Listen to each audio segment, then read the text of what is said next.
Hello नमस्कार साथियों, मैं आपका साथी संजय रतिवार। मैं आप सभी का हमारे YouTube प्लेटफॉर्म द्रोणा पीसीएस पे एक बार फिर हार्दिक स्वागत करता हूं। आशा करता हूं आप सभी स्वस्थ मंगल कुशल होंगे, अच्छे तरीके से आपकी तैयारी चल रही होगी। तो हम बात करते हैं आज इस क्लास के अंदर भारत के इतिहास, है ना।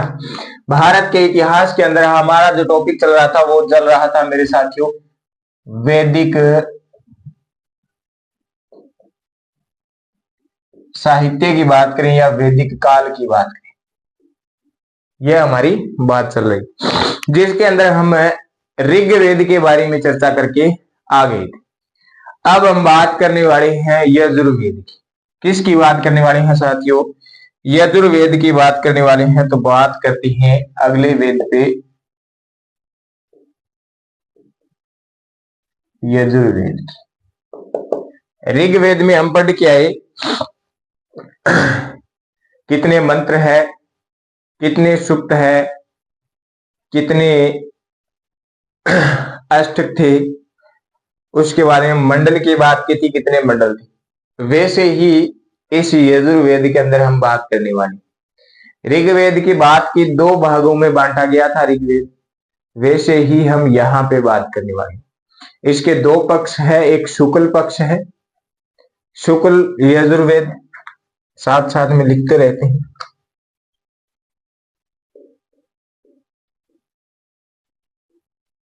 शुक्ल यजुर्वेद, ये पहला पक्ष है मेरे से। कौन सा पक्ष है?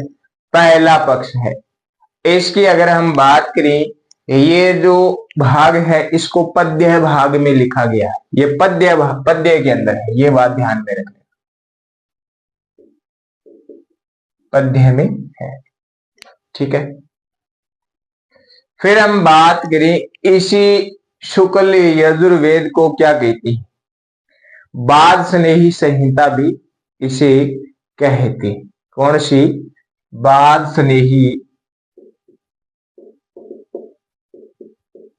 बाद स्नेही संहिता भी इसे ही कहती। इसके बाद में दूसरे पक्ष की बात करें, ये शुक्ल और दूसरा क्या होगा? कृष्ण होगा।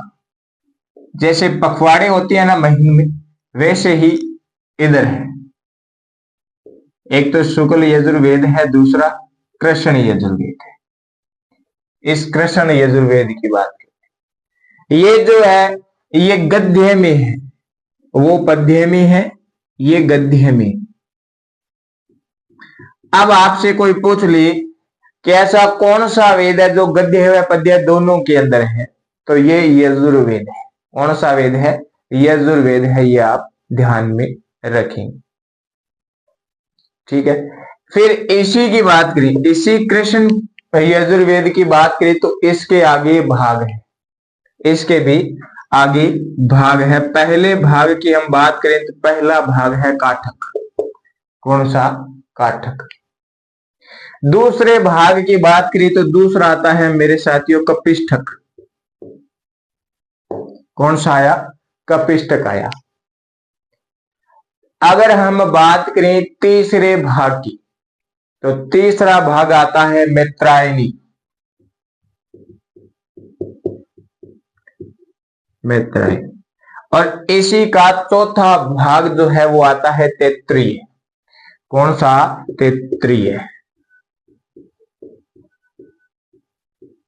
तैत्तिरीय। ये चार भाग है कृष्ण यजुर्वेद की। किसके? कृष्ण यजुर्वेद की। इसकी बात करें हम शुक्ल यजुर्वेद की, तो इसकी बात करें हम, यहां पे आता है काव्य। पहला काव्य, फिर दूसरा आता है माध्यदीप। कौन सा? माध्यदीप। अब जब काव्य माध्यदीप की बात करें तब आप बताओगे कि ये शुक्ल यजुर्वेद के भाग है। काठक, कपिष्ठक, मैत्रायणी और तैत्तिरीय की बात करें तब आप बताओगे कृष्ण यजुर्वेद की हैं। और जब कृष्ण व शुक्ल यजुर्वेद की बात करें तब आप बताओगे ये यजुर्वेद के भाग है। और इन सारे भागों की बात करेंगे तब भी आप यही बताओगे कि ये यजुर्वेद के ही भाग है, ठीक है। फिर हम बात करें यजुर्वेद के अंदर क्या है। यजुर्वेद के अंदर आपको ध्यान में रखना है मेरे साथियों मंत्र। इसके अंदर 1990 मंत्र हैं ओनली। कितने मंत्र? 1990 मंत्र हैं। अब आप कमेंट बॉक्स में ये छापो कि ऋग्वेद के अंदर जब हम मंत्र पढ़ के आए थे तो उसके अंदर कितने मंत्र थे, कितने मंत्र थे। फिर हम बात करें इसके अंदर 40 अध्याय है। अध्याय कितनी है? 40 है। मंत्र 1990 है और अध्याय 40 है। दो ही बात आपको ध्यान में रखनी। क्या बात रखनी है? दो ही बात आपको ध्यान में रखनी। फिर इनके अंदर बात करें, इन्हीं के अंदर बात करें कि पढ़ना क्या है, जानकारी क्या क्या मिलती है, किस बातों की जानकारी मिलती है। तो यहां पे सबसे पहले बात करें हम कर्मकांड की। कर्मकांड की जानकारी जो है ये यजुर्वेद से ही मिलती है। फिर हम बात करें बलिदान प्रथा।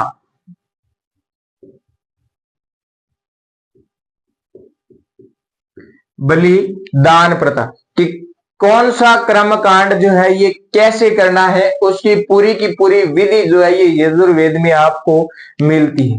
बलिदान प्रथा, किसकी बलि कैसे दी जाती है और कब दी जाती है, ये भी आपको कहां पे मिलती है जानकारी?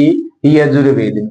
यजुर्वेद के अंदर यज्ञ करने की पूरी जानकारी है कि कौन सा यज्ञ कैसे करवाना है, उसकी विधि क्या है।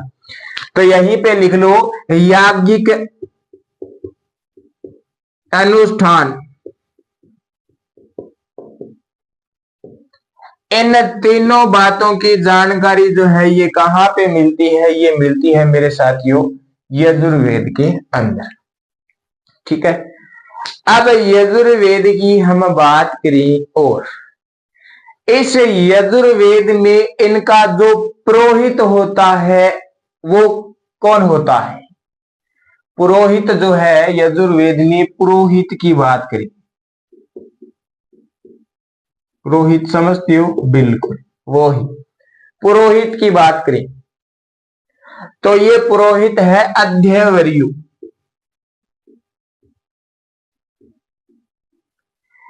कुछ पुस्तक के अंदर ये ऐसे लिखा है अध्यवरयु, कुछ में अध्यवरयु लिखा है। अध्यवरयु ये लिखा, तो पुरोहित में आपको ध्यान में रखना है। अब आप बताओ कि ऋग्वेद में कितने मंडल है, कितने मंत्र है, कितनी सूक्त है। मंडल की चर्चा कल हम करके आए हैं।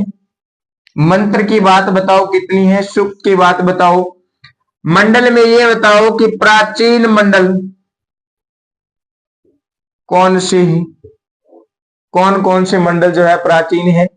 फिर बताओ मंत्र और फिर बताओ सूक्त। इस सूक्त में आपको यह बताना है कि कृषि के लिए कितने नंबर का सूक्त जो है ये कृषि का है। एक ही सूक्त था कृषि का। बताओ मंडल, बताओ मंडल पे कल खूब चर्चा की थी, बिल्कुल खूब चर्चा की थी। मंडल की संख्या, मंत्रों की संख्या और सूक्त की संख्या। सूक्त के बारे में कल हमने शाकल के अंदर सूक्त की चर्चा की थी। शाकल के अंदर बताना है सूक्त कितनी है। तो देखो मंडल की चर्चा की थी, 10 मंडल हैं और दूसरे मंडल से 7वें 7वें मंडल तक क्या है? प्राचीन मंडल है। ठीक है। और बात करें फिर सूक्त की बात करें, सूक्त की बात करें तो शाकल के अंदर हमने सूक्त की बात की थी, 1017 सूक्त थे और बाकी बचे थे 11, कुल मिला के 1028 सूक्त थे। कितना? बिल्कुल।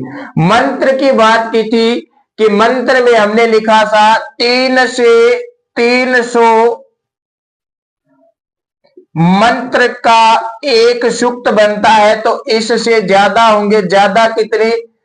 10, 580। 2 की जगह 5 लगाना है और 8 के आगे 0 लगानी है। जब संख्या उतारते हैं, एक संख्या से दूसरी उतारते हैं तब जीरो लगाते हैं, बस एक उतारी तो यहां पे ऐसे उल्टा सिस्टम क्रिएट हो गया। 10,500 मंत्र। लो जी, कहानी बढ़िया। हाँ, कृषि के लिए सूक्त की बात की थी। कौन सा सूक्त मेरे साथियों? 57वां सूक्त, जिसमें क्या है? 24वां मंत्र है जो कृषि के लिए। 24 मंत्र की जानकारी, 24वें मंत्र में कृषि की जानकारी मिलती है। ठीक है, ये तो है ऊपर की जानकारी, यजुर्वेद की इतनी ही जानकारी है जो बेसिक है। आगे हम इनको विस्तार पूर्वक अच्छे तरीके से पढ़ने वाले। ठीक है, अब हम बात करें सामवेद की। किसकी? अगले वेद। लो जी, करते।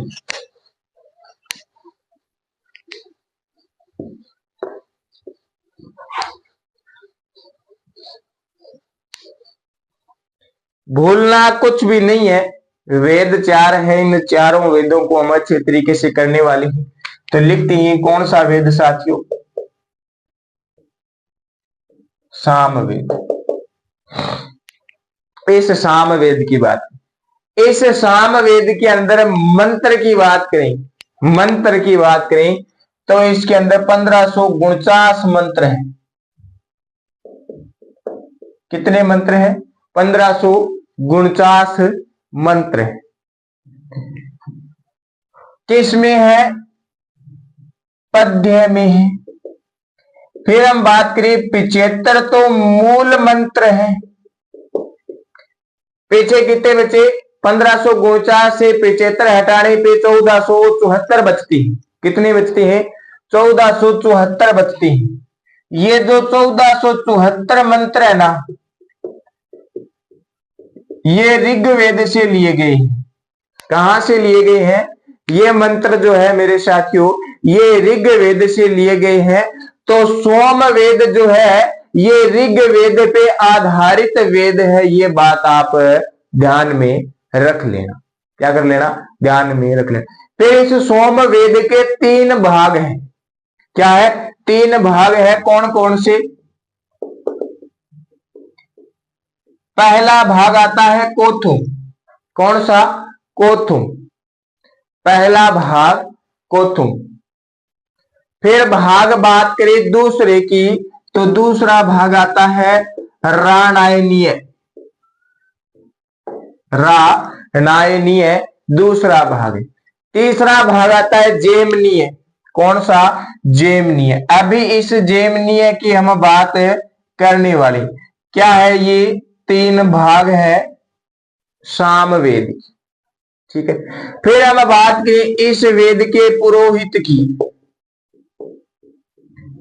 पुरोहित की बात करें। किसकी बात करें? पुरोहित की। तो ये जो वेद है इसका पुरोहित होता है उद्गता। क्या? उद्गता।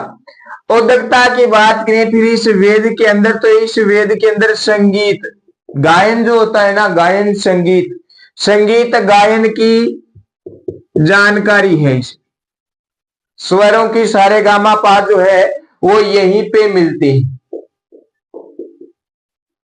ठीक है, सारे गामा पा जितने भी संगीत गायन विधियां हैं उनकी जानकारी कहां पे मिलती है? यहीं पे मिलती है। अब बात करें जेमनीय की। ये जो जेमनीय है, इस जेमनीय की बात करती है। जेमनीय ने सामवेद का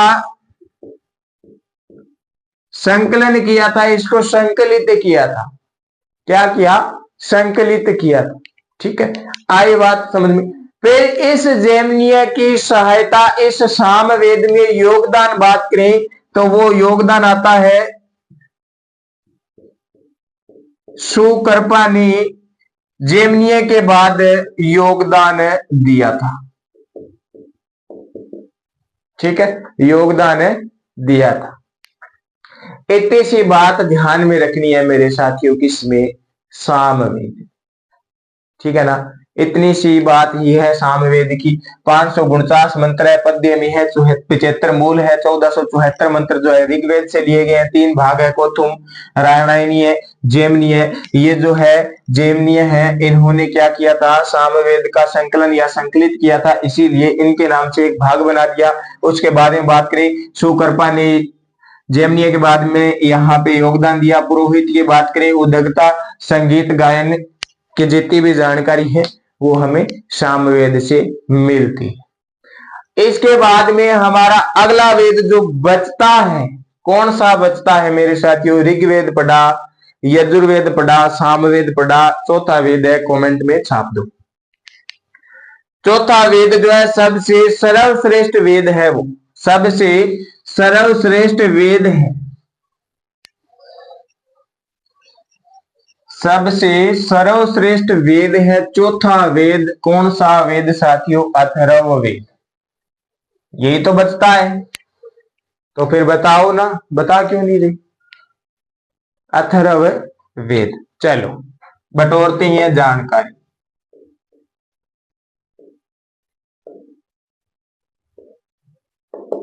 अथर्ववेद की बात करें, करना पड़ेगा। क्या बताया? सबसे सर्वश्रेष्ठ वेद है। बिल्कुल लिखो, सबसे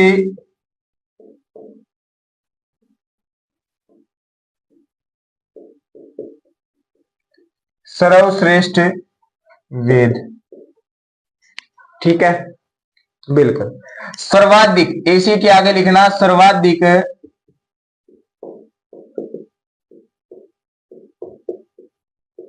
लोकप्रिय वेद है। सर्वाधिक लोकप्रिय वेद, इसी वेद को कहती हैं श्रेष्ठ वेद। क्या कहती हैं? श्रेष्ठ वेद कहती हैं। इसी वेद को कहते हैं ब्रह्म वेद। ब्रह्म वेद। अब देखो, ये जो अथर्ववेद है, इसकी बात करें हम, इसकी बात करें हम कि ये क्या है, कितने अध्याय है, कितने सूक्त है, कितने मंत्र है, ये देखो। इस अथर्ववेद के अंदर 20 अध्याय है मेरे साथ। कितने अध्याय है? 20 अध्याय है। फिर हम बात करें, इसके अंदर 731 सूक्त है। कितने हैं? 731 सूक्त है इसमें। फिर हम बात करें मंत्र की, क्या मंत्र की बात करें तो इसके अंदर 2 प्रकार से मंत्रों की संख्या मिलती है। 5987, लगभग 6000 मंत्र है, ये जानकारी भी है, लगभग 6000 मंत्र। इनमें से 200 मंत्र जो है, 200 मंत्र जो है ये ऋग्वेद से लिए गए। कहां से लिए गए हैं? ऋग्वेद से लिए गए। आनुवांशिक रूप से ऋग्वेद पे आधारित वेद अथर्ववेद। पूर्ण रूप से ऋग्वेद पे आधारित वेद जो है वो कौन सा वेद है मेरे साथ? पूर्ण रूप से ऋग्वेद पे आधारित वेद जो है, जिसके अंदर 1474 वेद मंत्र जो है, 1474 मंत्र है, ये ऋग्वेद से लिए गए हैं। सामवेद करते हैं ना बात, सामवेद के भी करके भी है। 75 मूल मंत्र है, सॉरी हाँ 75 मूल मंत्र है और 1474 जो है ये ऋग्वेद से लिए गए हैं। कुल मिला के मंत्र मिलते हैं 1549, 49 मंत्र, ठीक है, बिल्कुल। फिर इस अथर्ववेद की बात करें, इस अथर्ववेद की बात करें, जो सबसे पहले इस अथर्ववेद के बारे में व्यक्ति आते हैं उनकी बात करते हैं, जिन्होंने क्या किया, इनको बटोरा, संकलन किया। ऋषि की बात करें, ऋषियों द्वारा इस वेद की जानकारी दी गई, ठीक है। तो आते हैं अथर्वा ऋषि। अथर्वा ऋषि, ये 2 ऋषि है जो इस अथर्ववेद के अंदर महत्वपूर्ण है। अथर्वा ऋषि। दूसरे ऋषि की बात करें, दूसरे ऋषि की बात करें तो वो ऋषि आता है अंगिरस ऋषि। अंगिरस ऋषि। इसी सबसे पहले आए अथर्वा ऋषि, इसी कारण नाम पड़ा अथर्ववेद। अंगिरस ऋषि जो है ये बाद में आती हैं। तो अथर्वा व अंगिरस दोनों को मिला के इस वेद का एक और नाम मिलता है, अथर्वा गिरस वेद। कौन सा? अथर्वा गिरस वेद। अथर्वा गिरस वेद भी कहते हैं अथर्ववेद को, ये बात ध्यान में रखनी। 20 अध्याय 731 सूक्त और मंत्र की बात करें तो 5987 या लगभग 6000 मंत्र जो है ये यहाँ पे आते हैं। इस अथर्ववेद को यजुर्वेद, सामवेद व ऋग्वेद से अलग कर दिया था, वेद त्राई का हिस्सा नहीं रखा। वेद त्राई के अंदर वो पहले के 3 वेद आती हैं, ये बाहर है। वेद बाहर क्यों है? बाहर होने का कारण ये था कि इस वेद के अंदर जादू टोने भूत प्रेत की जो जानकारी है ये है। क्या है? जादू टोने भूत पिचात वशीकरण औषधियों कृषि से कीटों की व मौसम से बचाने के उपाय इसी वेद में है। ये वेद जो है ये जन जन तक जनता जो है जानती थी, सारी जनता इस वेद का उपयोग करती थी। तो यानी जन के अंदर वेद कौन सा था? अथर्ववेद था। जनता के अंदर अथर्ववेद था, इसीलिए वेद त्राई का हिस्सा नहीं रखा गया इस वेद को। ठीक है, बहुत बढ़िया। अब इस वेद की भाग की बात करती है। किसकी बात करें? भाग की बात करें तो 2 ही भाग है, सॉरी 3 लिख दिया, 2 ही भाग है। कौन कौन से भाग? पहला भाग आता है शौनक भाग। कौन सा भाग? शौनक भाग। ठीक है, इसके बाद में हम बात करें पिखलाद की।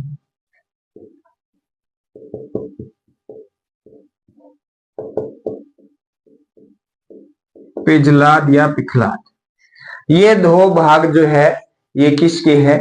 ये इसके अथर्ववेद की। फिर इसके अंदर जो पुरोहित होता था, पुरोहित की बात करें, पुरोहित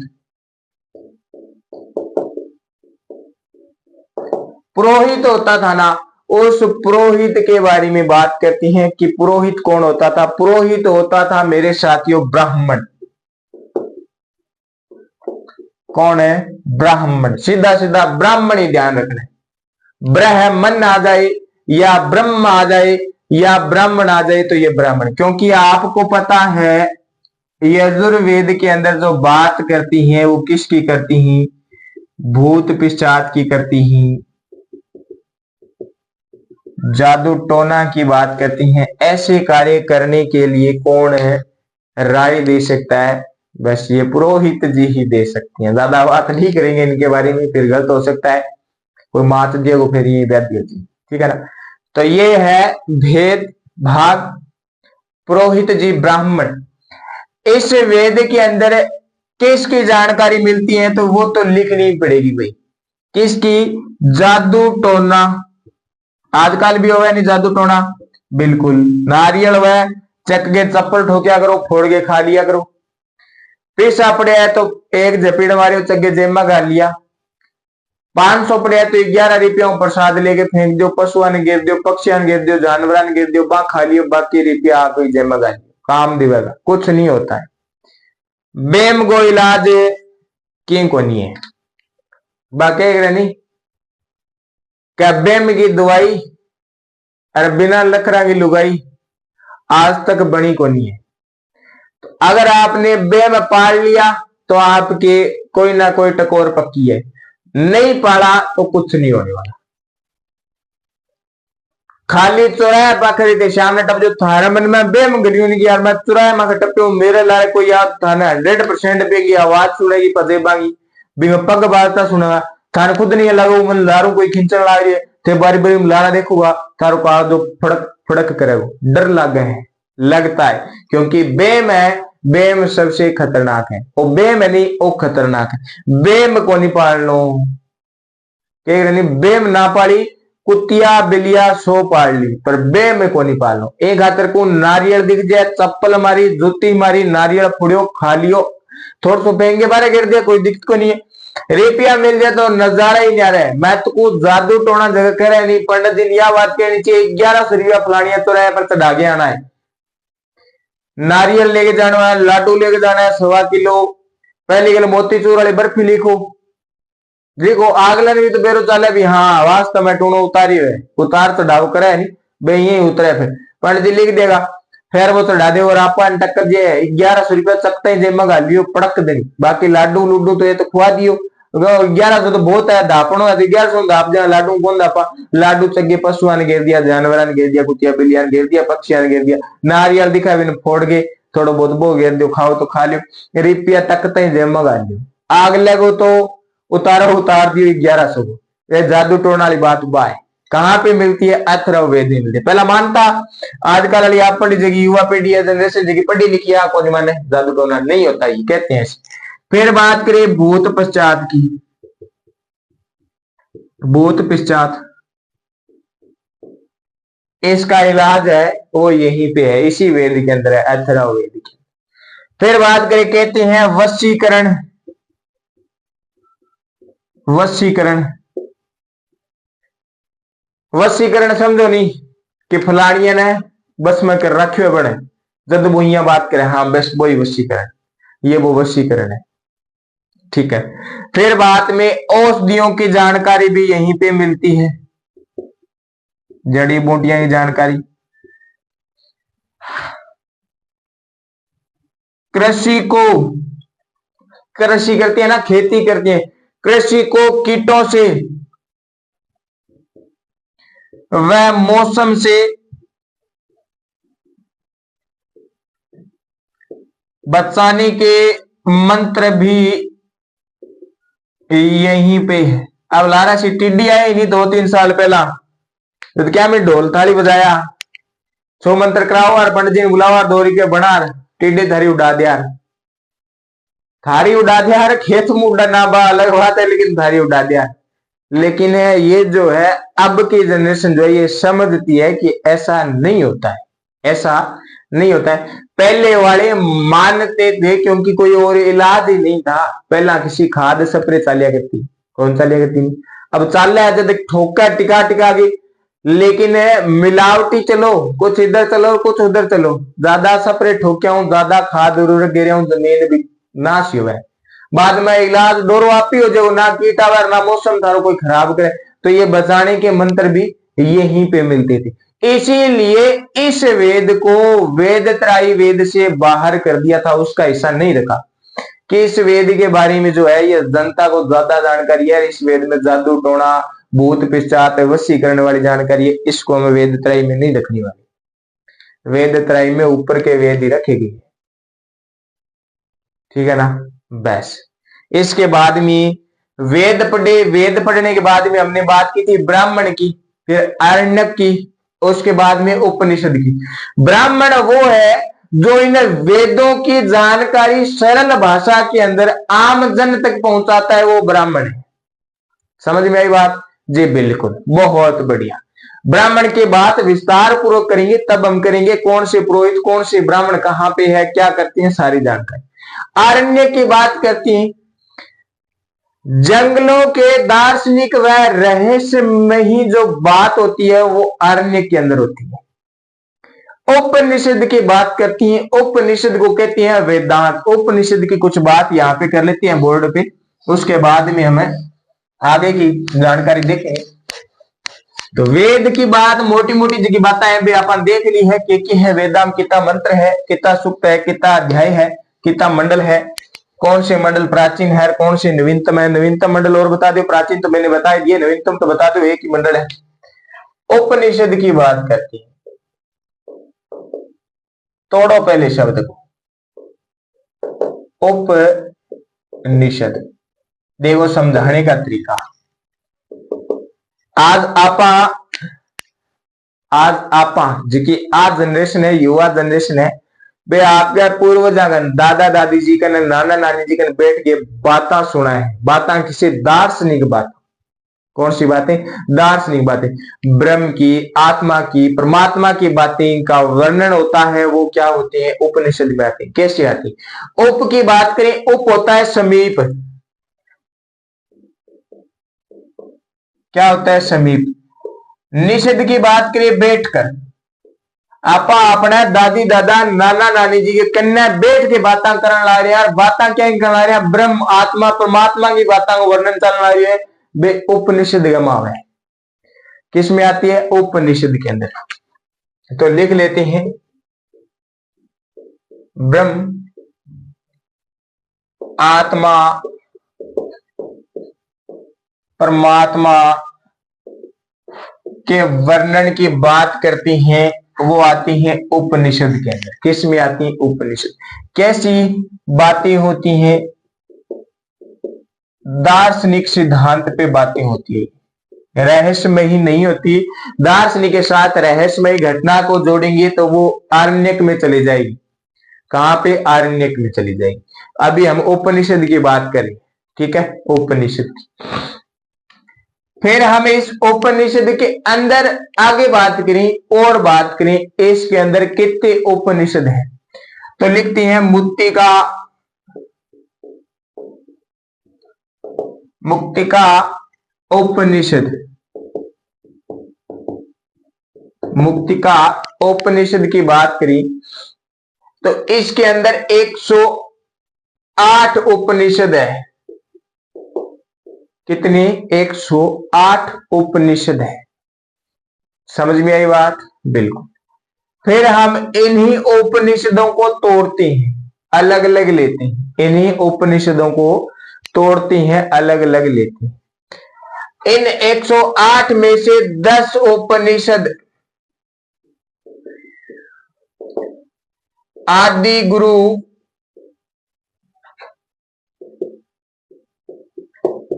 शंकराचार्य जी की बात करी। आदि गुरु शंकराचार्य जी ने 10 उपनिषद पे 10 उपनिषद पे कमेंट लिखा है, भाष्य लिखा है, ठीक है? भाष्य लिखा है। कौन कौन सी? पहला इस, दूसरा केन, तीसरे की बात करें कट। पहला इस, केन, कट। फिर बात करें चौथे की, पसन। पांचवें की बात करें, चौथे की बात करें पसन। पांचवें की बात करो, पांचवें की बात करते हैं मुंडक। क्या? मुंडक। छठे की बात करें, छठे की बात करें मांडूक्य। मांडू क्या? 6 हो गए। 7, सातवें की बात करें मेरे साथियों तो सातवां आता है छांदोग्य। कौन सा? छांदोग्य।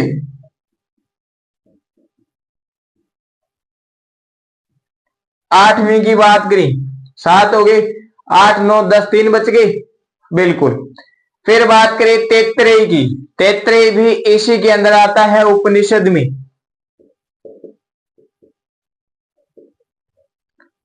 9 नंबर की बात करें, किसकी बात करें? 9 नंबर की बात करें तो 9 नंबर की बात करें मेरे साथियों ऐत्यो। कौन सा? ऐत्यो या ऐत्रेय। ऐत्रेय। अब बचा हमारा एक अंतिम उपनिषद जिसके बारे में हम बात करती हैं, वो लिखती है बृहराणायक। बृहराणायक ये है 10 उपनिषद जिनके बारे में आदि गुरु शंकराजी कमेंट भाष्य लिखती, ठीक है? बहुत बढ़िया। अब हम बात करें इसके बाद में 4 उपनिषद की और। इन्हीं में से उठा रहे हैं अपन, जो 108 लिखी है ना, इन्हीं में से उठा रहे हैं, ये इन्हीं में से उठा रहे हैं। ये जो 4 उपनिषद है इनकी बात करिए गद्य में लिखी हुई। किस में है? 4 उपनिषद है, ये गद्य में है। गद्य में लिखे हुए कौन कौन से लिखे हुए, यहीं से उठाते हैं, इसको उठाते हैं, कठ को उठाते हैं। पहले किसको उठाते हैं, पहले उठाते हैं कठ को उठाओ, एक तो ये लो, एक इसको उठाओ, दो आगे, दो और देखो, दो और देखने हैं आपको, दो कौन कौन से, श्वेताश्वर, श्वेताश्वर की बात करें, एक बचा, बिल्कुल तीन आगे, एक बचा, मैत्रायणी, कौन सा, मैत्रायणी लो, काम की मैत्रायणी। ये चार जो उपनिषद है ये गद्य में लिखे हुए हैं, इनकी बात ध्यान में रखनी, इनकी बात ध्यान में रखनी है। फिर ये जो पशन है, ये जो पशन है और ये जो केन है, इनको लिखो, केन व पशन। ये जो दोनों उपनिषद है ये गद्य व पद्य, गद्य व पद्य में है, ये दोनों भाग में है, गद्य व पद्य में। तो ये है उपनिषद के बारे में, समीप बैठ के ब्रह्म आत्मा परमात्मा की बातें जो दार्शनिक सिद्धांत पे आधारित होती है वो आती है मेरे साथियों उपनिषद के अंदर। मुक्तिका उपनिषद की बात करें, इसके अंदर 108 उपनिषद है। ये मुक्तिका उपनिषद इस उपनिषद का ही भाग है जिसके अंदर 108 है। 10 उपनिषद पे आदि गुरु शंकराचार्य जी ने भाष्य कमेंट लिखा है, आपके सामने है 10। इन्हीं 10 में से बात करें हम, दो की कठ व इसके बाद में श्वेताश्वर व मैत्रायणी जो है ये गद्य भाग में। इन्हीं 10 में से उठाया केन व पशन, पशन व केन है ये गद्य व पद्य दोनों भाग में, दोनों में लिखा हुआ है, ठीक है ना। ये तो बात आती है उपनिषद की। उपनिषद के अर्थ तोड़ने के बाद में उप होता है समीप, निषद होता है बैठ की। समीप बैठ के दार्शनिक बातें जो होती है ना वो उपनिषद में होती है, यही है उपनिषद। तो इसके बाद में हम आगे चलने वाले हैं बढ़िया विस्तार पूर्वक तरीके से, ठीक है। तो देखते हैं अगली क्लास में। आज के लिए इतना ही। आशा करता हूं आपको ये क्लास अच्छी लगी होगी। अच्छी लगी है तो लाइक करें, कमेंट करें, वीडियो को ज्यादा से ज्यादा अपने साथियों के साथ में शेयर करें, और जिस साथी ने सब्सक्राइब नहीं किया वो भाई सब्सक्राइब कर ले, बेल आइकन के बटन को प्रेस कर लेना ताकि नोटिफिकेशन महत्वपूर्ण जानकारियां जो है आपको मिलती रहे। तो धन्यवाद साथियों, मिलते हैं अगली क्लास में।